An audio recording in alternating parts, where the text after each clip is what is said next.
Dia berkata Tuhan Bapak dan agama Bapak itu paling sombong. Wah, saya kaget. Terus dia baca Yohanes 14 ayat 6. Kamu masih ingat ayat itu? Akulah jalan, akulah kebenaran, akulah hidup.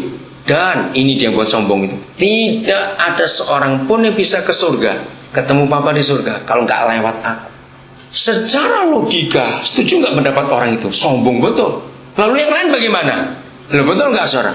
Masalahnya saya itu seumur-umur nggak pernah ditanya seperti itu, jadi saya bingung juga. Jawab apa ini? Akhirnya tanya orang lain. Saya minta hikmat. Waktu dia bertanya masih ngomong banyak, saya minta hikmat. Papa beri saya hikmat. Roh Kudus beri saya hikmat yang luar biasa. Saya berkata gini, saudara, sebelum saya jawab, saya punya ilustrasi. Seandainya di dunia ini ada sebuah pabrik sabun mandi yang iklannya berbunyi demikian. Inilah satu-satunya sabun yang diproduksi di dunia. Sekali pakai untuk mandi, tetap bersih sampai mati, nggak perlu mandi lagi.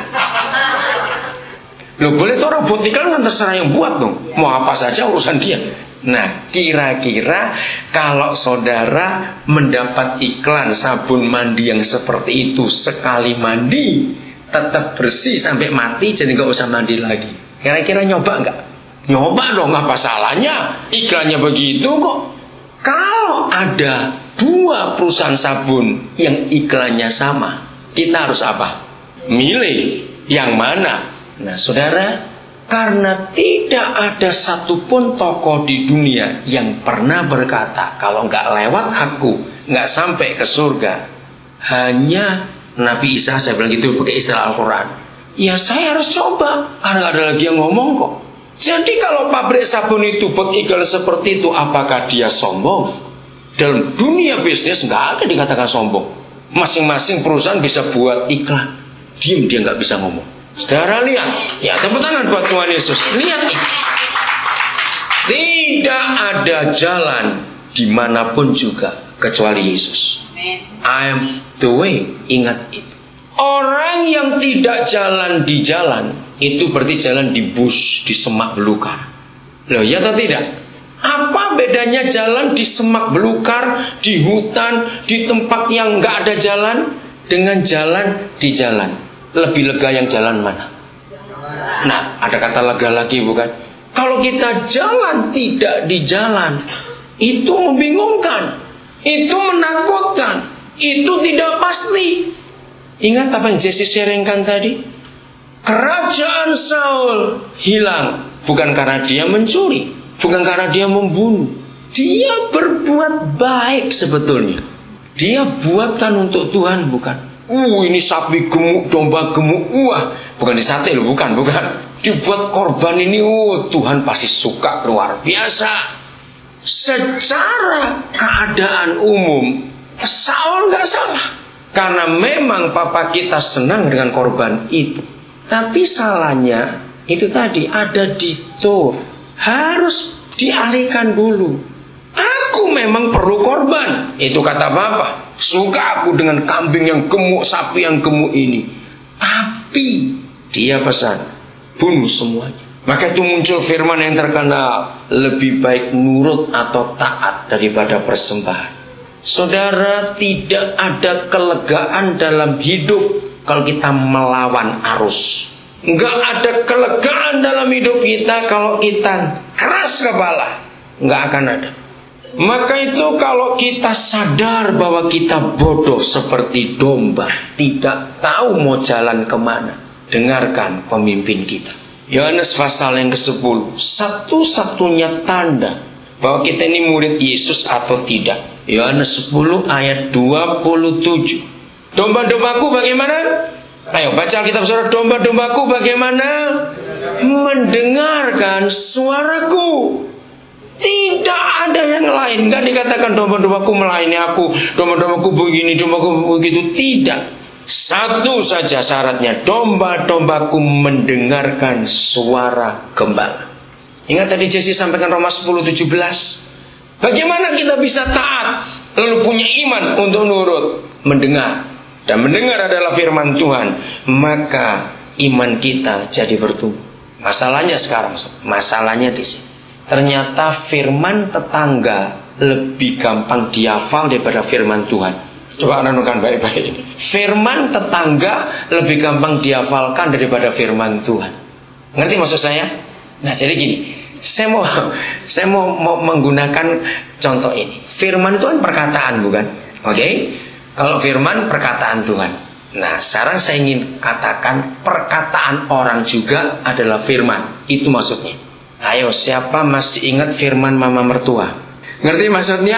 Padahal mama mertua sudah mati 16 tahun yang lalu. Masih ingat firmannya sampai hari ini. Ngomel, nah betul itu. Mengapa firman tetangga lebih kita ingat daripada firman Tuhan? Nggak usah jauh-jauh. Apa khotbah minggu yang lalu? Jangan lihat catatan, awas ya catatan. Ayo, apa khotbah minggu yang lalu? Oke, kalau ingat puji Tuhan. Kalau nggak ingat bertobat. Tapi ingat firmannya teman yang nyakiti kita 7 tahun yang lalu. Nah, itu dia. Masih ingat? Saudara, coba lihat siapa kita ini. Firman Tuhan sulit kita ingat. Kenapa firman orang kita bisa ingat? Bahkan firman tetangga bisa punya impact yang besar dalam hidup kita. Tapi kenapa firman Tuhan gak pernah bawa dampak dalam hidup kita? Masalahnya di mana dan bagaimana kita menyimpan firman itu. Kenapa firman tetangga bisa dapat tempat yang tepat di hidup kita sehingga kita ingat terus sampai hari ini? Karena firman itu kita simpan. Tapi firman Tuhan kita lupakan. Ayo kita bongkar simpanan-simpanan firman apa di otak kita ini. Suatu kali saya belajar begini. Kira-kira apa yang menyebabkan Papa di surga pilih Maria? Ingat tuh saudara, kalau Papa tidak punya satu syarat, satu kondisi, Gabriel akan capek keliling cari gadis. Loh ya, betul nggak? Ayo zaman itu siapa ditawari, gadis-gadis siapa mau ambil belum menikah? Nggak ada gadis goblok zaman itu. Semua pasti nolak, bukan? Karena hukum zaman itu seorang virgin tidak menikah tapi hamil mati hukumannya. Bayangkan kalau dari surga Gabriel itu oke Tuhan aku turun, oke turun. Saya misalnya di Philadelphia gitu misalnya, dia akan keliling semua rumah, nggak ada yang mau.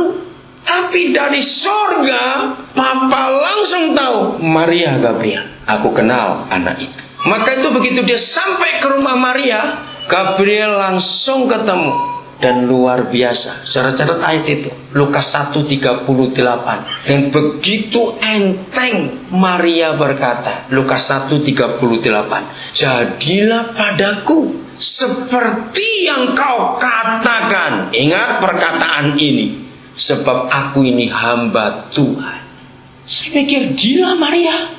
Setelah diterangkan oleh Gabriel bagaimana cara dia mengandung dan bagaimana anak itu dan siapa anak itu. Ingat tuh kalimat itu. Jadilah padaku seperti yang kau katakan.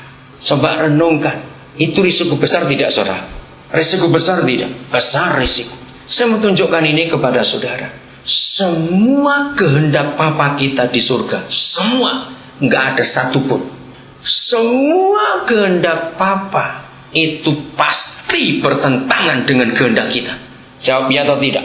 Mengapa? Mengapa semua kehendaknya itu pasti bertentangan dengan kehendak kita? Ayo jawab cepat. Ayo kenapa? Karena kita apa? Iya, karena kita daging. Betul Tante Rika? Karena kita ini daging. Flesh ini selalu cari yang enak dan menguntungkan. Betul? Tapi yang Papa kehendaki justru melawan daging ini tadi. Maka itu kita nggak suka. Itu sebabnya kita perlu bergumul untuk melakukan kehendaknya.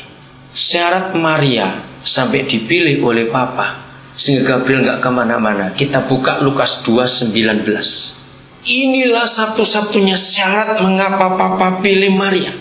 Coba tolong yang bawa bahasa Inggris bacakan bahasa Inggrisnya. Lukas 2:19. Bagus sekali ayat itu. Lukas 2:19 silakan. Yang bawa bahasa Inggris, ayo cepat. Penerjemah, oke, silakan. Penerjemahnya baca. Saudara lihat, keep all things in his heart and meditating. Hanya ada dua yang dimiliki Maria. Dia selalu menyimpan semua firman. Katakan amin. Dia simpan di hati.